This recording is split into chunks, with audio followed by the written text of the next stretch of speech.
in memory of Harry Eskew, who was a fellow of the Hymn Society. And now, without further ado, I'd like to welcome both Will Groenendyk and Dr. Harry Plantinga, who will speak to us about My.Hymnary's music publishing platform. Let's welcome. Thank you. Thank you, and thank you for coming, and welcome. I might be the only professor of computer science here, I'm thinking, maybe, I don't know. That had me feeling a little nostalgic. It may have been 2007 that I first came to the Hymn Society and introduced Hymnary.org, and it had maybe 100 hymnals indexed or something. And then we made an arrangement to include the Dictionary of North American Hymnology and had 5,000, and now we've got 7,000. Hymnary.org is doing well. In 2020, in the era of COVID, a lot of people were looking for online resources, and we've sort of been growing since then, 25% a year in usage, and it's more than double the usage now that it was then. We have been spending the majority of our development effort in the last 5 years on My.Hymnary. So Hymnary.org was conceived as a way to serve the church, right? What do people need? How can we meet that need with our resources and capabilities? And to serve in particular worship leaders, publishers, musicologists, and the general public.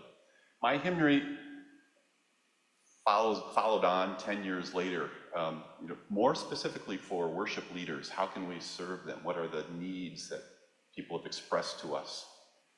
And one of those needs, people are always, well, several related questions. One might be, how can I get my song on Hymnary.org? And we have editorial policies that published hymnals go on Hymnary.org. My.Hymnary isn't like that exactly. Another question we often hear is, I want to make a custom collection of some sort. How can I make my own church's list of songs? Or a denomination, how can a denomination easily create a list of recommended songs for churches within that denomination, something like that. Organizations like the Hymn Society. Hymn Society wants to publish a collection of songs for a conference like this. How could they do that? So thinking about this notion of how can I publish my song? How can I make them available? That was one of the motivations behind My.Hymnary. So My.Hymnary, probably many of you know, but designed for, what is our little tagline? Print, present, plan, and to that we really should now add a fourth one, publish, right? So printed scores, flexible, transpose, change what you can see,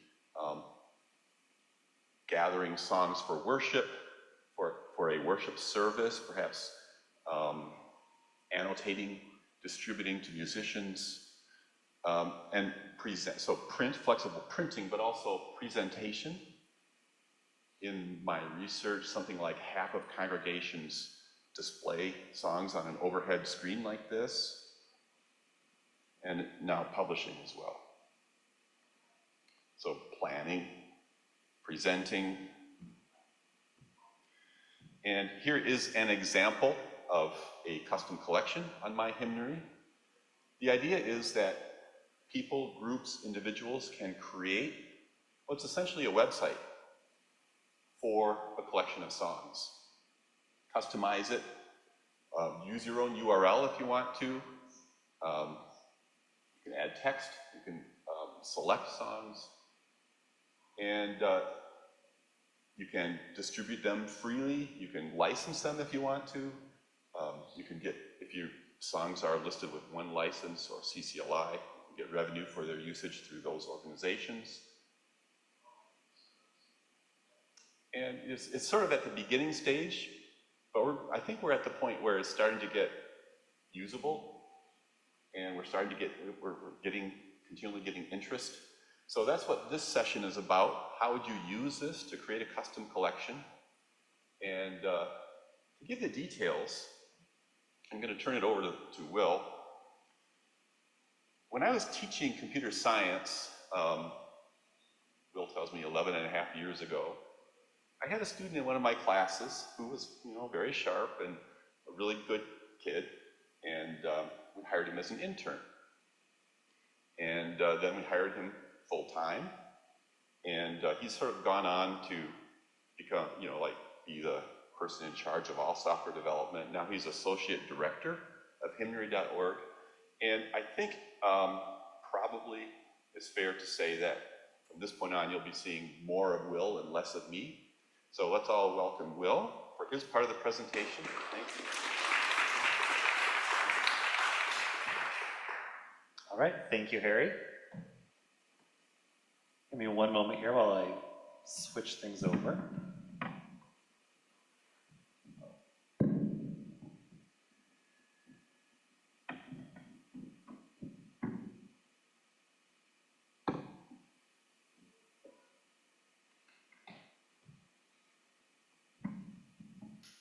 So as we transition to this live demo of custom collections, I welcome everyone who brought their laptop to take that out now and follow along with me.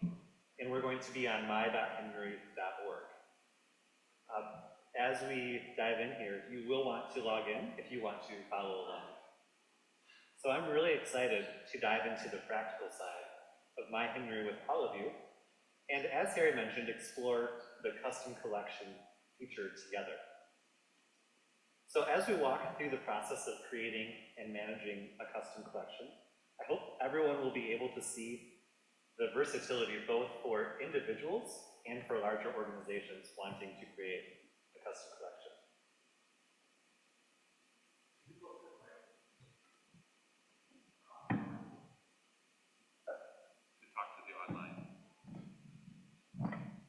All right, how's that? All right, so our exploration will consist of three main components. First, we'll look at building and personalizing a custom collection website. Second, we'll look at uploading and enhancing songs within your collection. And finally, we'll wrap up by looking at a few advanced features and licensing options. By the end of this demo, I hope everyone will feel empowered to create your own custom collection, whether it's for personal use or perhaps for your congregation or an even wider audience.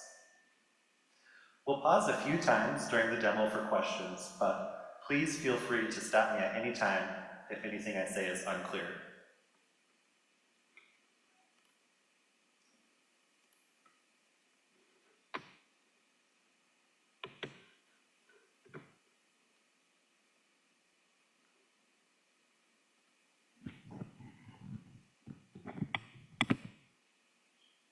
So as Harry mentioned, this is just in the beginning stages. We would really consider this to be a beta product, meaning there are still some bugs with this My.Hymnary website and custom collections, and some important features that are not there yet. So I appreciate everyone's patience and understanding if we run into any issues related to that today. So to create a custom collection that we will eventually upload songs to, we start on the My.Hymnary homepage, and we click on Publish Songs.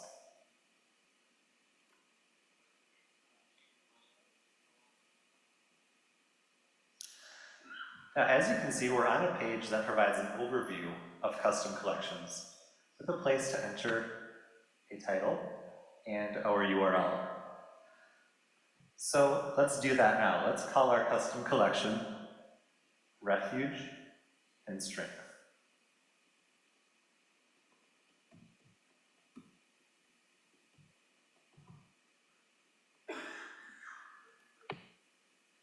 And we'll do a similar URL.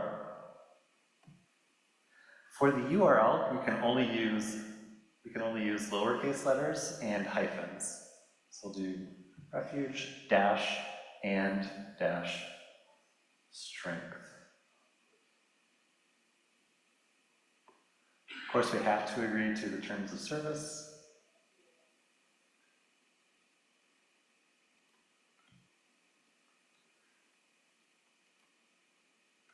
And with that, we've created a custom collection. Now, there's not much to see yet, but we can go and visit it.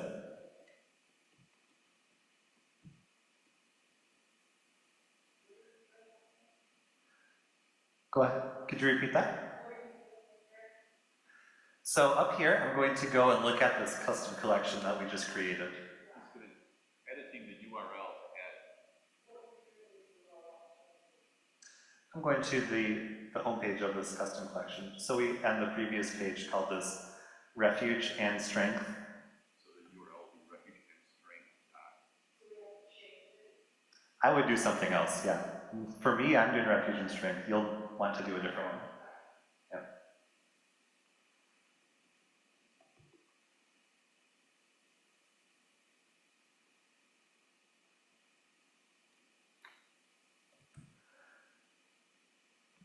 All right, so very plain. We've not done any customization yet, but let's dive in now and look at the different ways that we can customize this. So when we're on the home page of our custom collection, we can go up here to the upper right and click on our name, and then we click on Manage Site Settings. So the first option.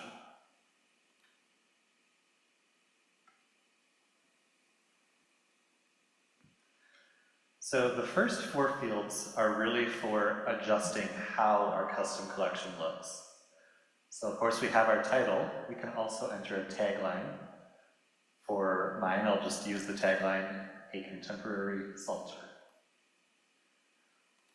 You can also choose a banner image, and this would be equivalent to a cover of your custom collection. And I've got one ready to go. The next field down determines what items appear on your homepage. We don't have to worry about that for today, so we'll leave those just as they are. So we've added a tagline, added a cover, and now we're going to save our changes, and we can see that we've begun to start customizing how this looks. So now we have a lot more personalized homepage. Now, if we click around on the links at the top navigation here, we're not going to find too much. We haven't added any songs yet. We haven't written anything for our About page. And we don't have any useful questions and answers. So let's address that now. Again, we're going to click on our name in the upper right and Manage Site Settings. In this information section, that's where we can update our About page and our Questions page, our frequently asked questions. So let's start with the About page. And we can just type in a few example sentences here. This is an example. And for an About page, you would typically want to do something like tell the background of your collection, or what's the thought behind it? What's the story behind it? And as you can see, now we have our About page with a little bit of text there.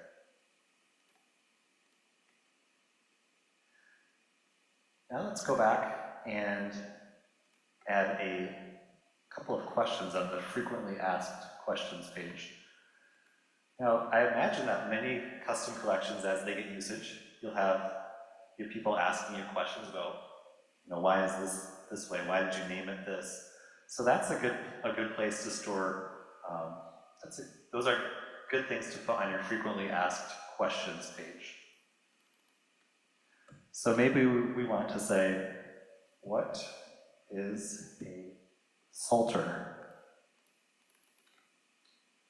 could say a hymnal based on the Psalms. We could add more questions as well. You can add as many questions and answers as you need to. And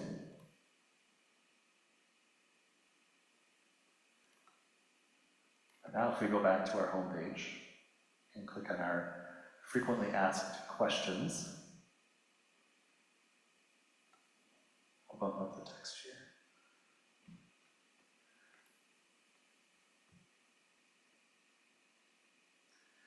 So now that we've added a bit of background information about our collection, let's go back and explore a few of the other options that were on that settings page.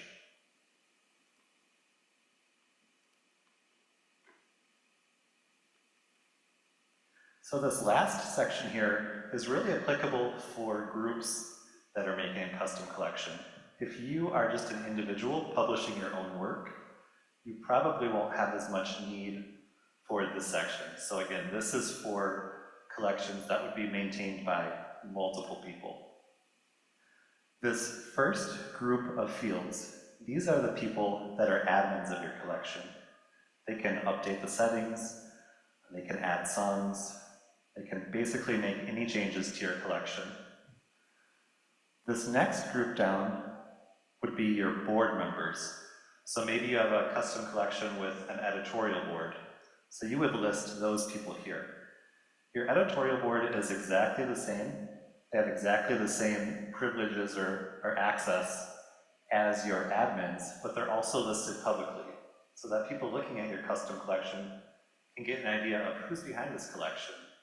Do I know any of these people? Do I trust them? This last field is your editorial board royalty manager. Now we'll talk about licensing in a little bit, but for custom collections that show copyrighted material, the editorial board can receive a portion of licensing revenue. So now that we've covered the basics of managing a custom collection, are there any questions? Does ownership of copyright change in any way with somebody that owns this, or does it stay where? Yeah, so the question is, does copyright ownership change when you upload it? And the answer is no. We don't take on any copyright from the authors. Follow up on that. If your composer working with the lyricists, you set up so the lyricists on board and you're each getting the portion of revenue sent to your revenue. Yeah, so the follow-up question is, if you have an author and composer who each wrote part of a hymn, can you split that licensing revenue? And the answer is yes. Well, and that actually would not be done here. We'll look at that in a little bit.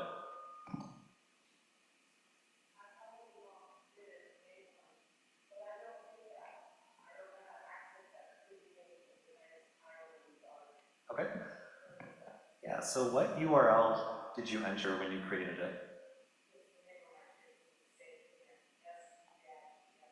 Okay, so you would do st-tim.my.hymnary .my,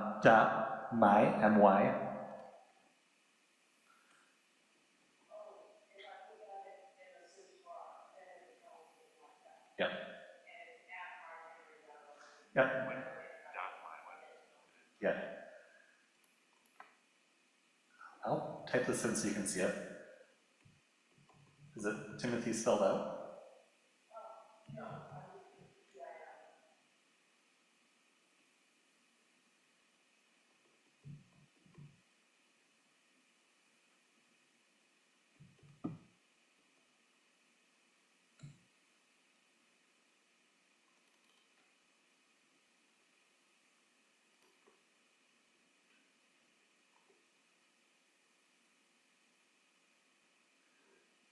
All right.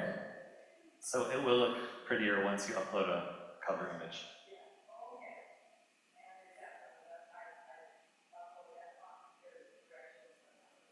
Yep. So again, if we go, I'll go back to the home page of our example. So up here, if we click on our name, is that first option. And then the banner image, that's your cover.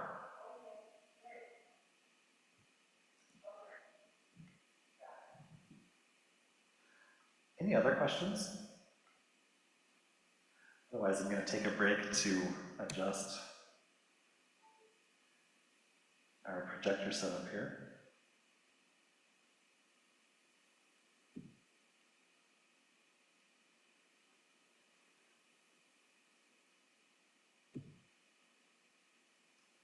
I want to be able to see the same thing on my screen as what's up there, so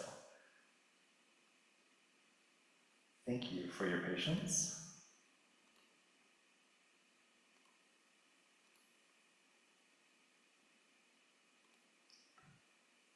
Okay.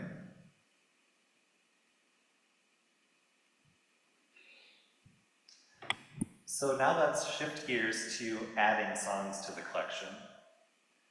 So to add a song to our collection, we're going to use this Submit a Song button at the very top of the page. Now we're greeted with a very simple form that tells us what we're submitting our song to. So we're submitting it to that Refuge and Strength collection that we've been working on. And all that we need to do is enter a title for our song.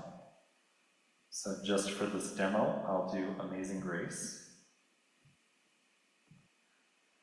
And then we need to upload a music XML file.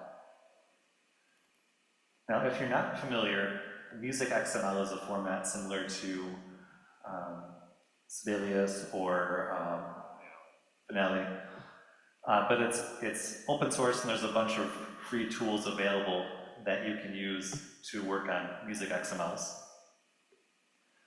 So I've entered a title, uploaded this notation or engraving, and I'll agree to the terms. And that's it. Now we've got our song uploaded. We have our music notation. And we have all of these tools that My.Hymnary provides for its songs that are really focused on worship leaders' needs. So we could switch this to be, say, the full score. We could look at just a lead sheet,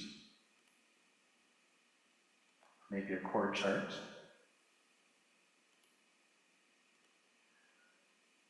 We can adjust the font size. We can scale it to all fit on one page, kind of minimize page turns.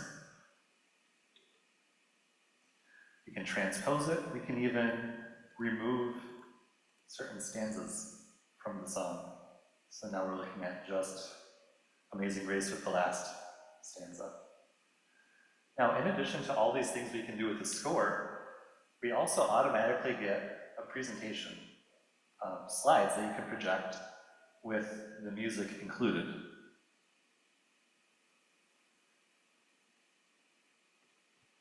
We can access that by switching to the traditional music notation mode.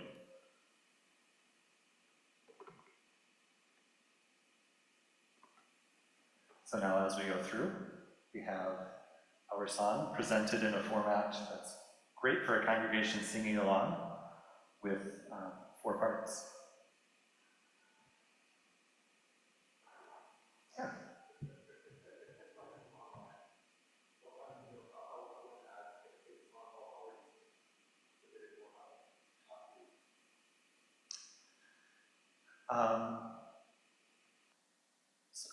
Could you repeat the question? So something about...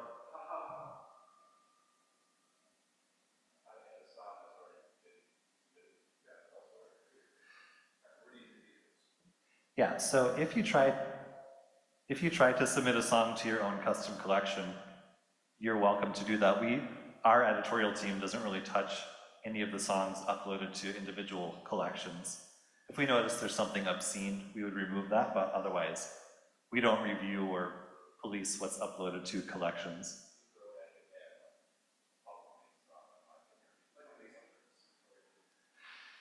So we are working on that. But we want to make sure when we roll that out, it's really easy to do, because we've heard from a lot of people that uploading your own songs is really important, and so we've tried to make that process easy. And then we're going to add in adding things from other collections of the main site. Not ready yet, no.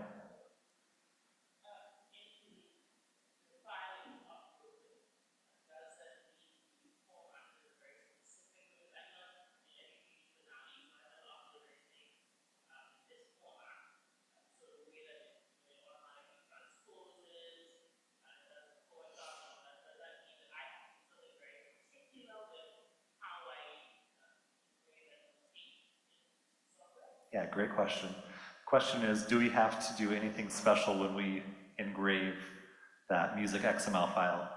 The answer is nothing very specific. We do give some guidelines, but if you engrave it with SATB, just the way that you would normally would in a program like MuseScore or Finale, it should mostly work, and we can help you if there are issues that are not working.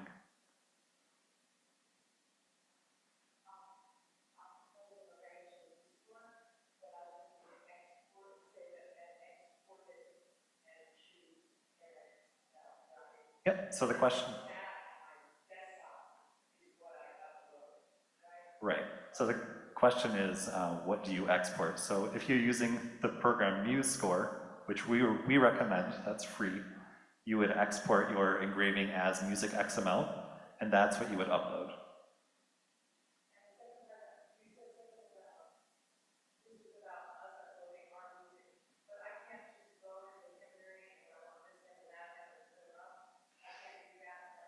Yeah, so that is something that we are actively working on.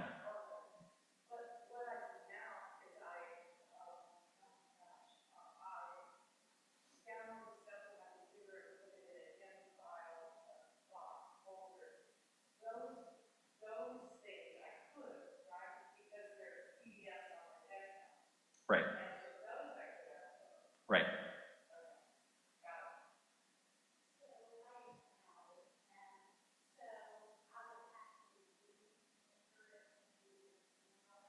Actually, Finale has an export to music XML feature.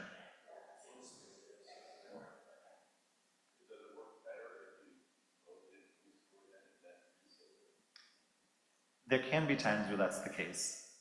Yeah. So there can be minor issues with that. We use MuseScore as kind of our preferred platform. We've noticed some issues with Finale or Sibelius, but none of those are major.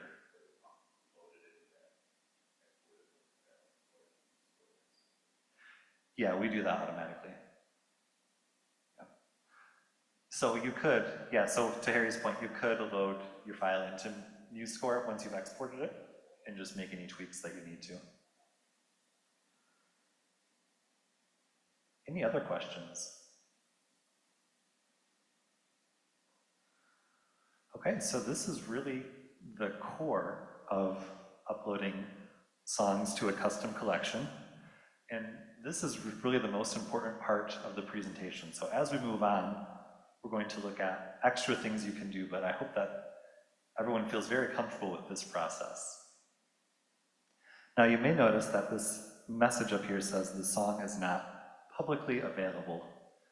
So to give users time to make tweaks once they have uploaded a music XML, we don't publish submissions immediately. When you're ready to make your song public, you would go up here and click on Edit.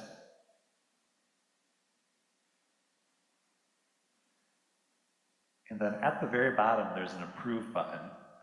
Now, when we click the Approve button, that's when our song goes public. So now we're going to go through this form, and this is going to show us all the different things we can do with our music once it's uploaded to My.Hymnary. And there are several sections to this form, and we're just going to walk through section by section. So this first section is pretty self-explanatory, your title, and you can add a subtitle if you want to. For instance, we could say, "How Sweet the Sound," to differentiate this from "Amazing Grace, My Chains Are Gone." If we noticed an issue with our music XML, in the score section, we could re-engrave it and upload a different music XML file. We have an option to set a recommended tempo. Now, My.Hymnary will sometimes generate an audio preview for you. So this recommended tempo tells My.Hymnary how fast that audio preview should be played. Then as a sanity check, we show a preview of that first page of your music XML. That can help you just make sure you're uploading the right version of the file and make sure that it's going to work in My.Hymnary the way that you would expect. After that, we have supplemental audio and scores. So here is a place where you could add MP3 recordings of your song, or you could use a third-party service like YouTube or Spotify to showcase a recording of your song. Now, typically, the idea would be that you would use a recording that you've created, not someone else has created.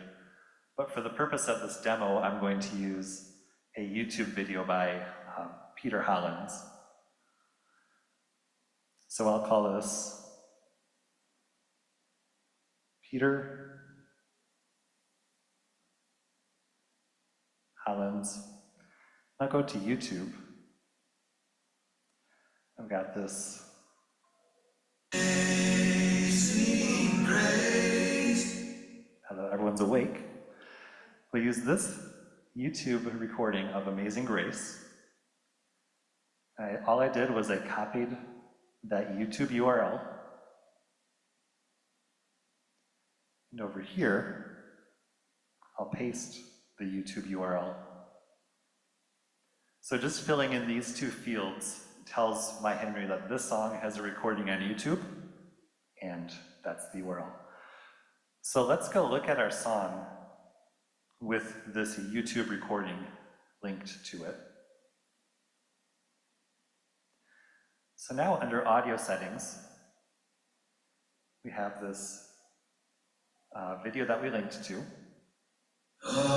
Amazing grace. And if we go to our slideshow, and once it loads, we start paging through. When we click play, amazing grace, how sweet, we can page through our slides as the recording plays. This is especially useful for congregations that don't have a musician.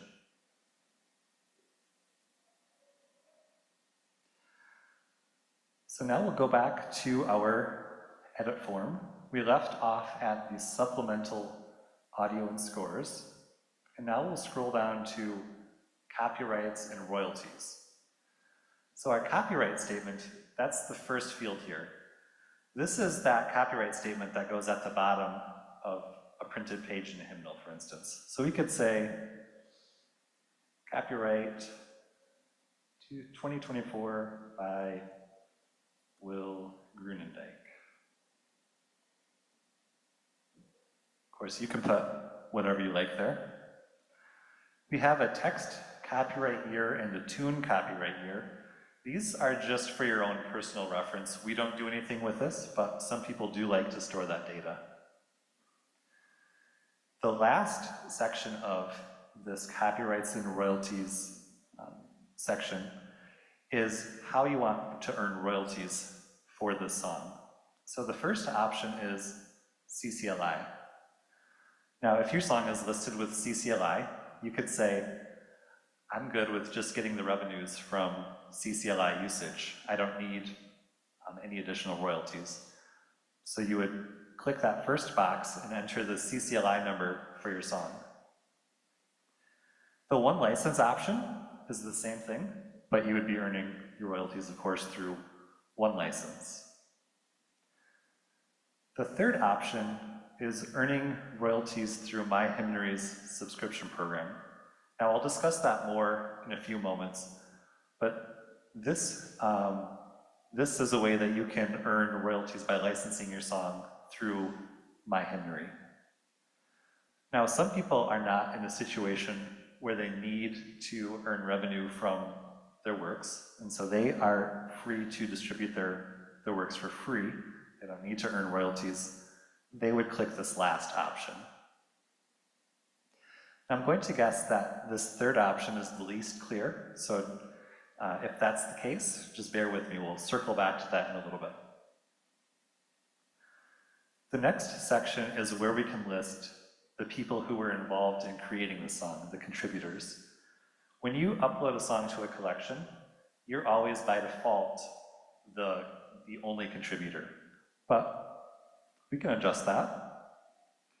We could say John Newton was the author. And we could say unknown was the composer. You may notice this no matching profiles. We can ignore that. It's just letting us know that unknown isn't someone who regularly submits music on My.Hymnary.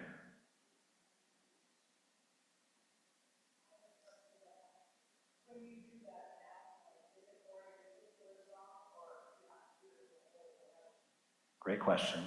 Everything we're doing here is just for the particular song.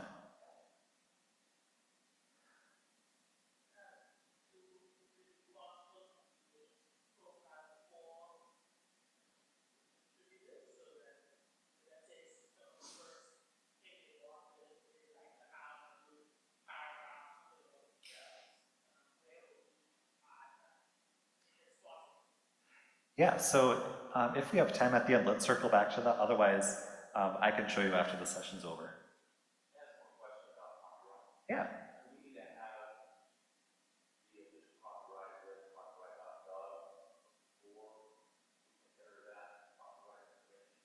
No. No.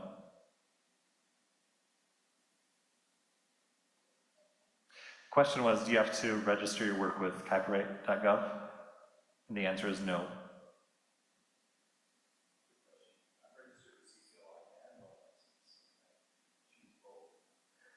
Right now it's, yeah, so the question was, what if you are licensed, or what if you are listed with both one license and CCLI? Right now it's not possible to do both, but we're working on that right now. So you make that the multiple choice instead of a radio one. Right.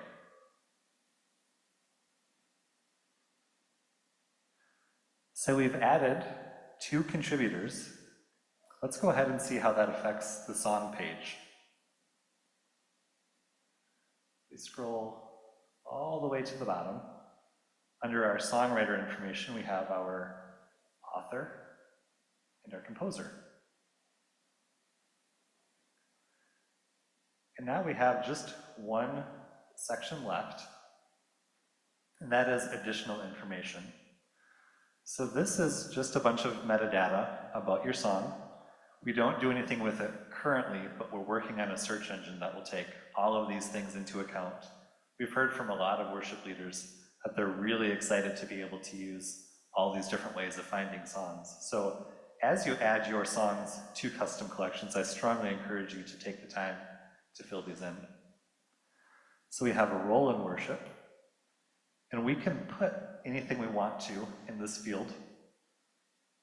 We could say maybe a communion song, but we're not bound to the choices that are there. We could also do something arbitrary.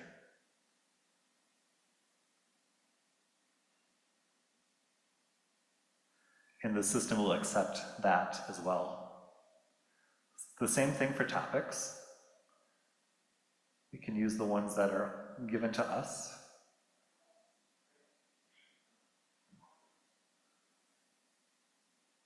Or we can add our own.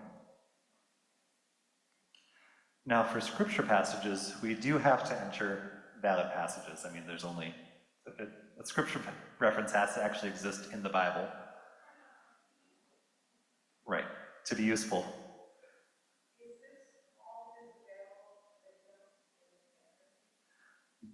For most of the hymns in hymnary, this is already available. Yeah. Correct.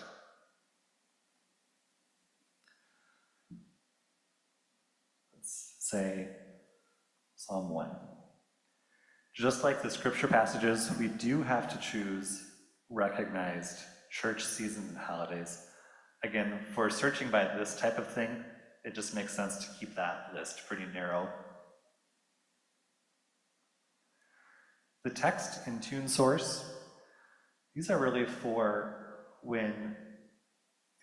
indicating for older works, what's the first documented use of this song? What's the first documented culture they used to the song?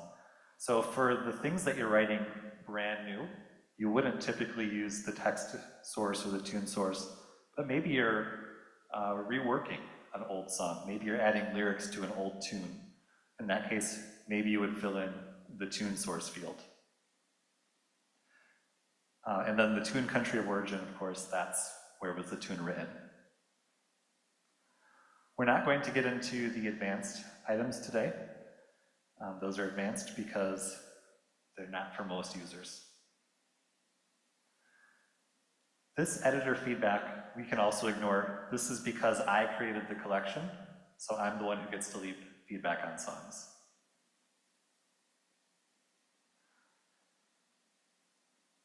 Go ahead. So if you're not collecting royalties, how do you know who and how many downloads? We do have a pretty basic dashboard right now that will show you usage of your songs, and we do plan to expand that in the future.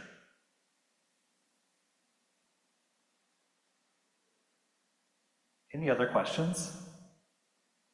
Go ahead. This is a copyright question.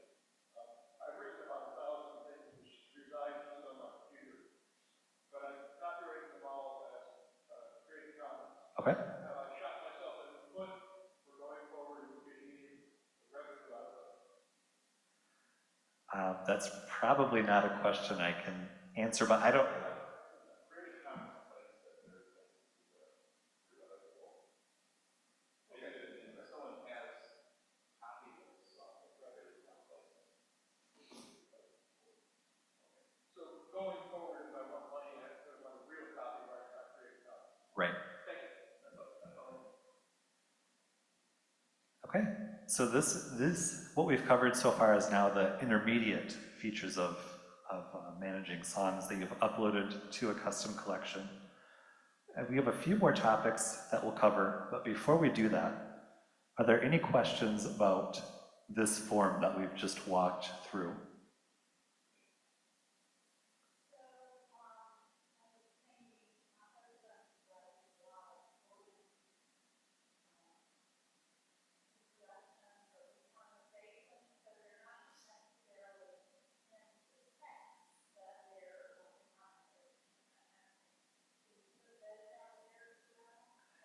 Yeah, so to clarify the question, can you put works up that don't have words?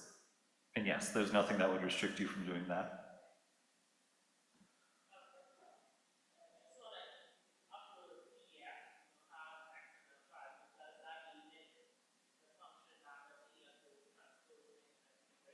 Yeah, so the question was, you can upload a PDF instead of a music XML.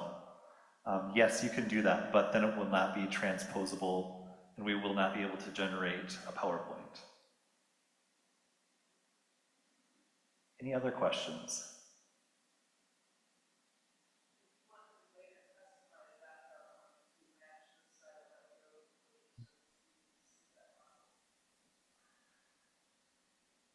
So the question is, what are the customization options for the PowerPoint? As a user, you can choose between black on white or white on black, but aside from that, the customization options on the website are pretty limited. You can download the slides as a PowerPoint though, and do that manually. Anyone else?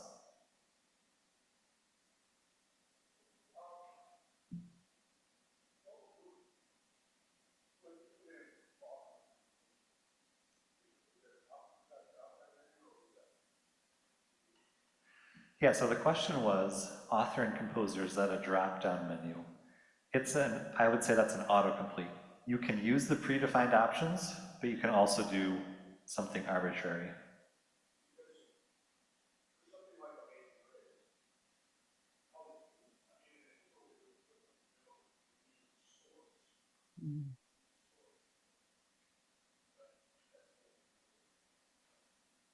Right. You could put source here.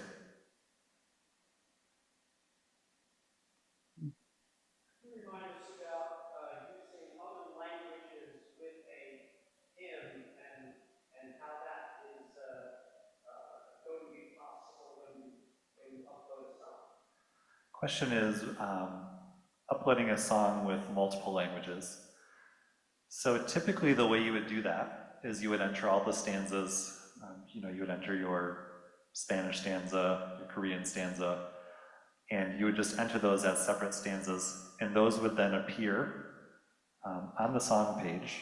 I'll switch to that a minute.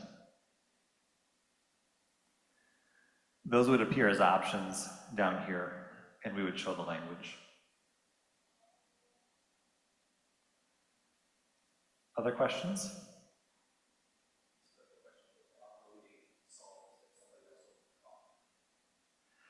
So the question is, what if someone else owns the copyright for a song? So to upload that to My.Hymnary, you need to get their permission first. That's all that we require. Yeah, a lot of this is on the honor system. If we notice something's amiss, then we'll take it down. There's also channels for reporting copyright claims on My.Hymnary.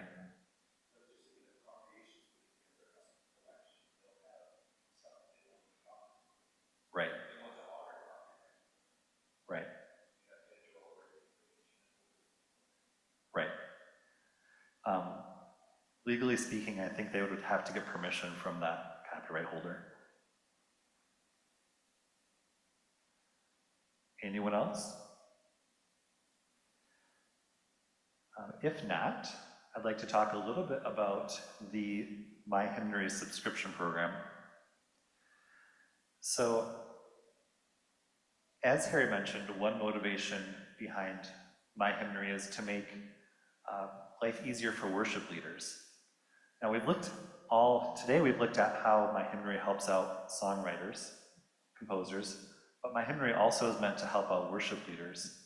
And one big pain point for worship leaders is licensing. So My.Hymnary tries to make licensing a lot simpler through its subscription program. So conceptually, My.Hymnary's subscription program is a lot like a CCLI church copyright license or a one license reprint license. Churches pay fees to get that license, and then the agency distributes those to copyright holders. My.Hymnary does the same. We collect fees from congregations that sign up for a subscription, and then we pay out royalties, a percentage of that, to copyright holders, depending on how often each song was used.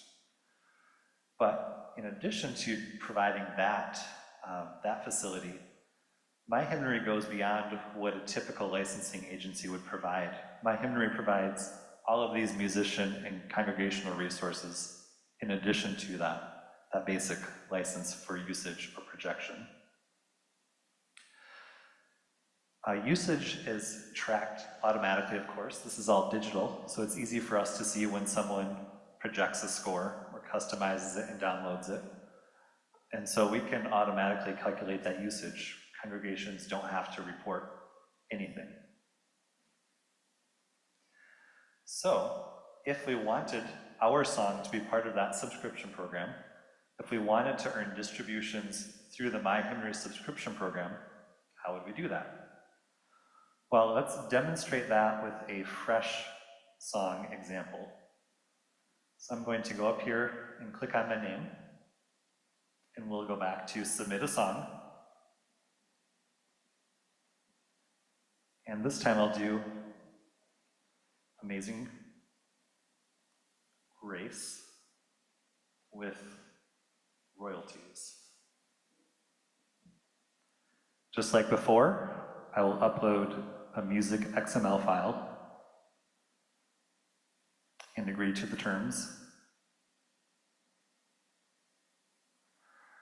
And now this time, if we look at this green box, one option that we can do right now is sign up for royalties. So we'll click this middle button, Earn Royalties. And we'll ignore these first three boxes, and we'll click on My.Hymnary subscription.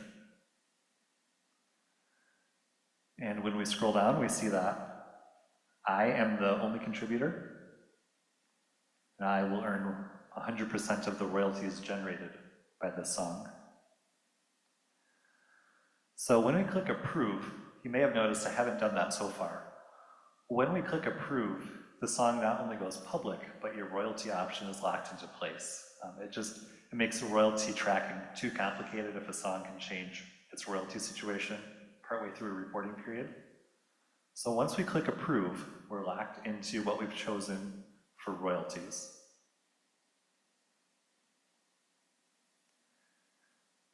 And now, if we were just a normal user, just off the street, and we looked at the song, we would see that we may not use the song without purchasing a license. And that's that first option that we have, is to purchase a license. And that's it. So when My.Hymnary makes its next round of semi-annual royalty distributions, if we don't take the time now to enter our payment information, then later on we'll get an email that says, you have royalties coming your way. Click this link to enter your payment information to receive that income.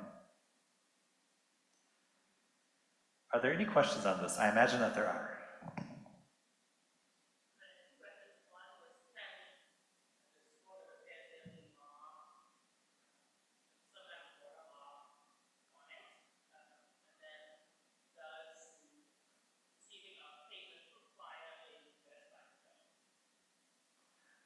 That is a good question. In addition to a US bank account, there are other countries that we support as well. It's not every country, but it's many countries that you can enter. As for a watermark, so far we haven't added a watermark. We're trying to honor and trust churches that when we make it clear this isn't for use without a license, that they will respect that. So I'll zoom in on this page and you can see down here, if you would print this out, it says, this resource is unlicensed. So that's a little bit small to read, but if you printed it off, it would have that message, in addition to the message at the top of the page.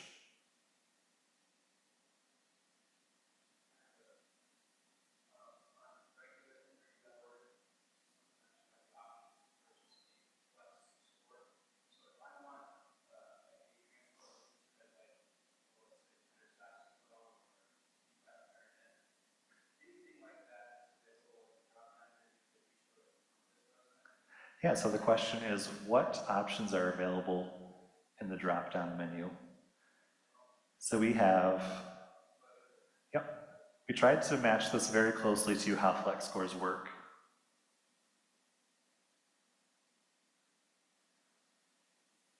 Other questions?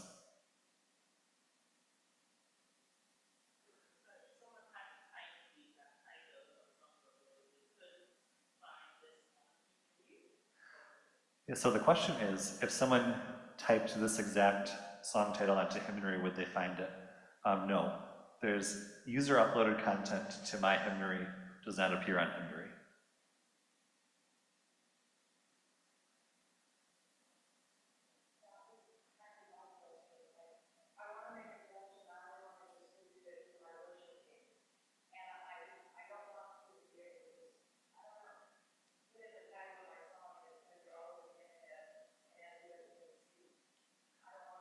Right, we don't promote custom collections made by individual people unless we have a relationship with them. Right.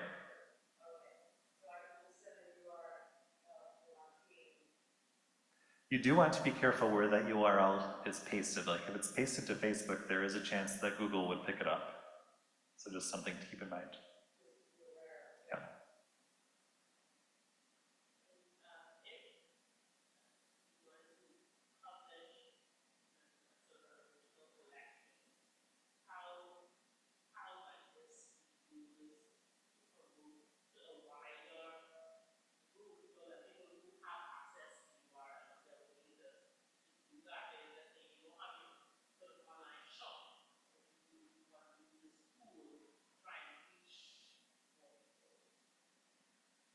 So the question is, how can you use your custom collection website to promote it?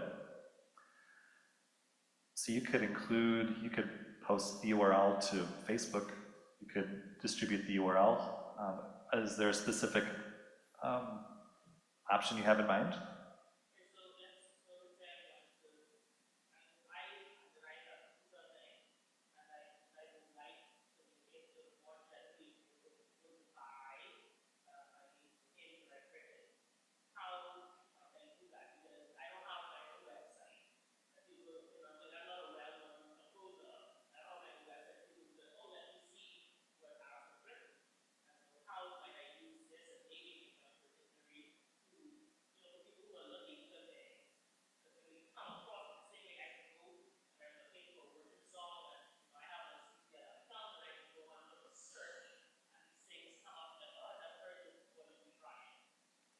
Yeah, so promotional strategies, again, you could post it to social media, you could take out ads for it.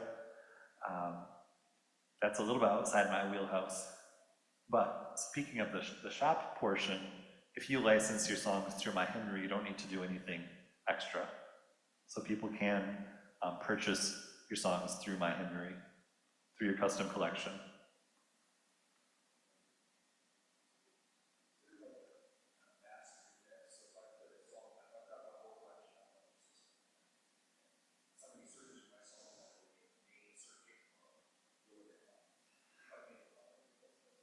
Yeah, so the question is there a master index of all of the songs on My.Hymnary and custom collections, and is there a way to search that? There is not currently, because we're trying to think through how do we vet which collections we would want to appear in that search index. Because this is user-generated content, we just don't know what some people are going to put out there.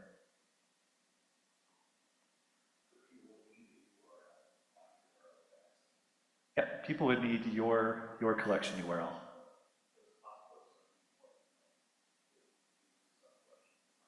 Oh, absolutely. Yeah, for collections that we've vetted, we do have plans to make those part of a more comprehensive index.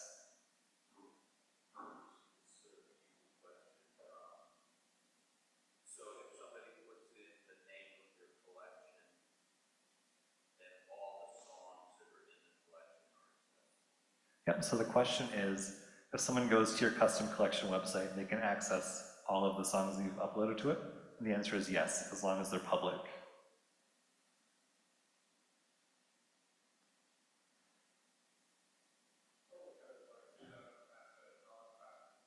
Sure.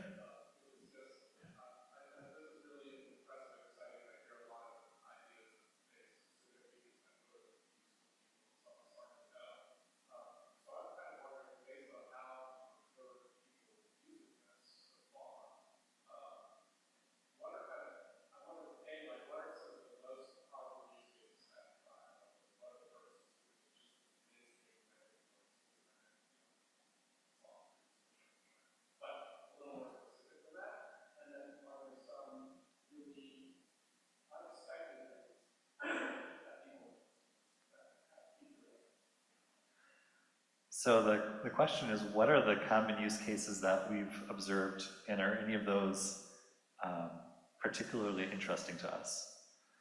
So the common ways that people have used it would be, well, actually the most interesting one was during COVID, when a bunch of congregations had to go remote.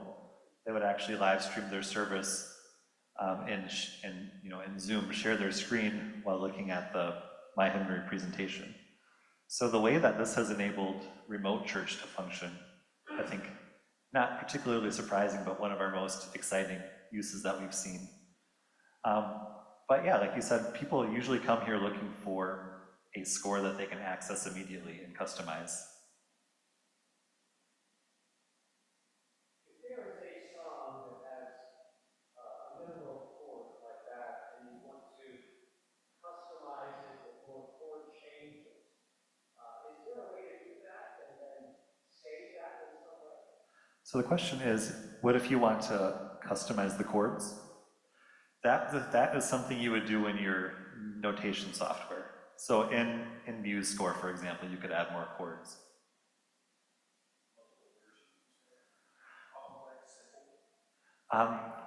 No, that's not supported right now, just one set of chords.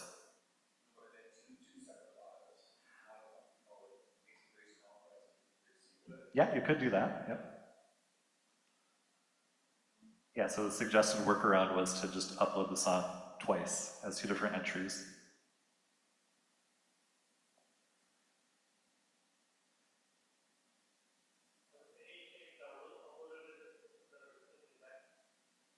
Yeah, so the question is, can you upload just text? And the answer is yes. So from that, we can still generate a text-based PowerPoint, but of course we can't show a score or anything.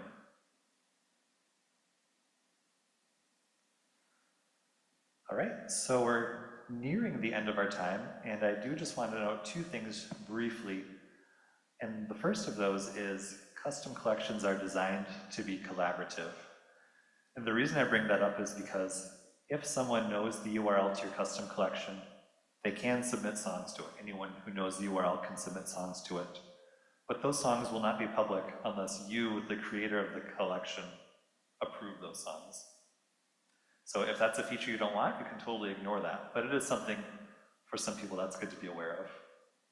And the other item is, a feature request that we get all the time is, I like my custom collection website, but I want an app. What do I do? We are currently working on an app integration, so once you build out your custom collection website, then you could download an app that contains your custom collection. It won't be exclusively your collection, but that's a little bit more than I'm going to get into for this topic.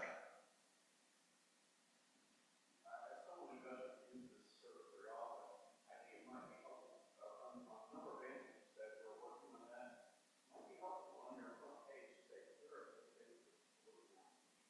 Yeah, thank you for that.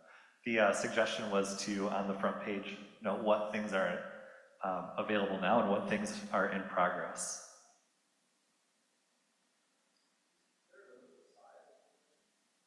There is no limit to the size of a collection.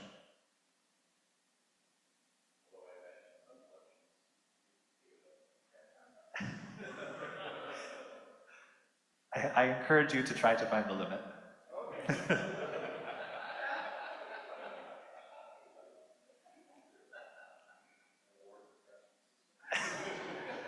You'll get an email asking why you need millions of songs.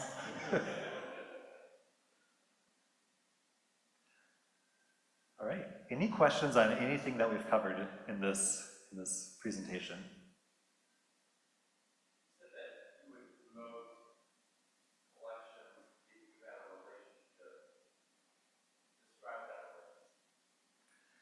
Yeah, so one example would be the Hymn Society. If they wanted to create a collection for this event, then they might reach out to us and we could work on helping them create a collection and making sure it's really buttoned up and ready to go for an event like this. And then we could look for ways to promote it on Hymnary or My.Hymnary. But it's really a case-by-case basis.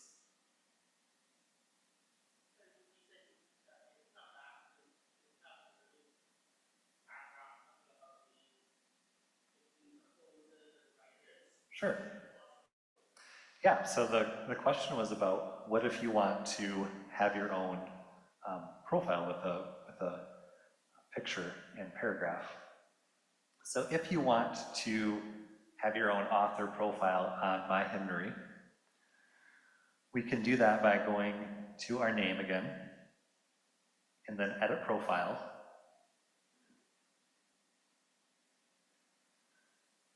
We choose edit account. And then down here, there is this checkbox at the very bottom. Would you like to be considered a songwriter on My.Hymnary? This checkbox is what would add you to that search when you're adding contributors.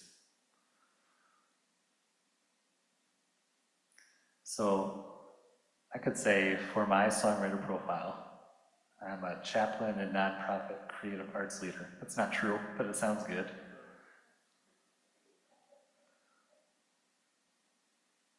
And we could add a bio about me. We could even upload a picture of me. I don't have a picture handy, but we could do that. And once we save, then we'll get our own page that shows all of the songs that we have uploaded that were listed as a contributor on. So we'll go back to our home page and click on the song that's associated with our profile. So now Songwriter shows my name, but it's linked.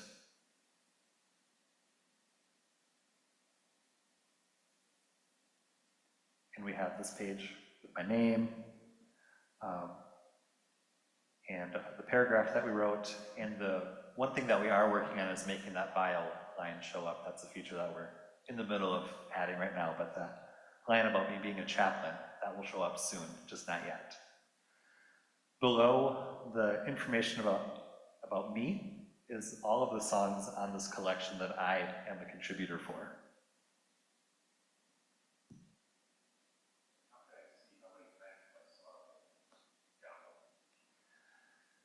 So if we go to our name and we go to View Site Dashboard, you can see that Amazing Grace has been viewed 11 times, and the royalty variant has been viewed 4 times.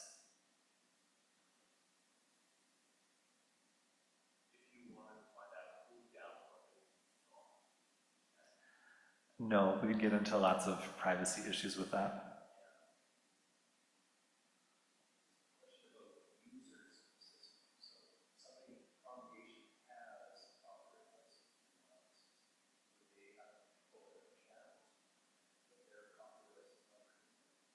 So the question is, what if you have a subscription, what if you have a license through One License or CCLI as a congregation? Could you add your account information to My.Hymnary? That is one thing that we want to add, but that requires us to work out that reporting piece with those other organizations. That's something we have not done yet, but that is a possibility.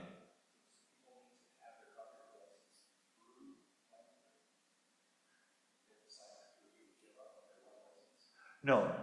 So One License, CCLI, and My.Hymnary, all of those, you can have all of those. You don't have to give up any of those. Okay.